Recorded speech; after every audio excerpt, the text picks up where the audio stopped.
Kashmir news میں ایک بار پھر آپ کا استقبال ہے۔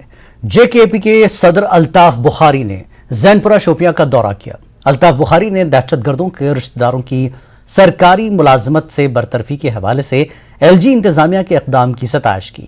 انہوں نے بتایا کہ جموں کشمیر میں انتخابات کرانے کے لیے اس وقت حالات سازگار ہیں اور الیکشن کمیشن آف انڈیا کو جلد از جلد جموں کشمیر میں انتخابات کرانا چاہیے۔ سازگار ہیں الیکشن کے لیے اور الیکشن کمیشن کو چاہیے کہ جلد سے جلد یہاں کے الیکشن کروائے۔ ہماری تو پچھلے سال سے یہ مانگ رہی ہے، آج تو سب لوگ کہتے ہیں اور آج سب لوگوں کو لگتا ہے دلی سے ہی شاید سب کچھ ملتا ہے۔ جب ہم لوگ گئے تھے تب کہتے تھے جو دلی جاتا ہے وہ غدار ہے، ان کو کیا کہیں گے جو آج دلی جاتے ہیں۔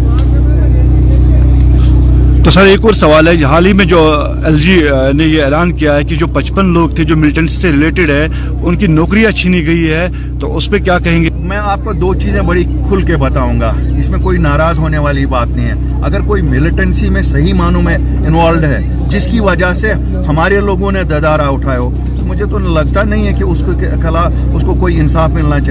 لیکن اگر کسی بے گناہ کو نکالا گیا تو اس کے لیے ہم لڑیں گے، ضرور لڑیں گے، کیوں نہیں لڑیں گے۔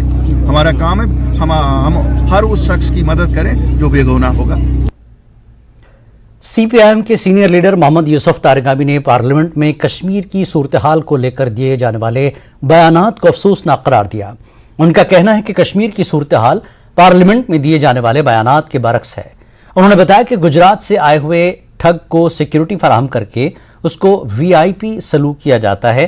تارگامی نے کہا کہ انتخابات وقت کی اہم ضرورت ہے اور اسی لیے حال ہی میں سیاسی جماعتوں کے ایک وفد نے ECI سے ملاقات کی۔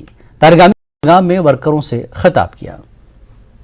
کس قدر افسوسناک ہے، ایک طرف پارلیمنٹ میں، پارلیمنٹ سے باہر یہی کہا جاتا ہے کہ اب امن و امان ہے، صورتحال بہتر ہے، اور لیکن دوسری طرف ایسے جو جعلساز ہے ان کا خیر مقدم بھی کیا جا رہا ہے، انہیں VIP ٹریٹمنٹ بھی دیا جا رہا ہے۔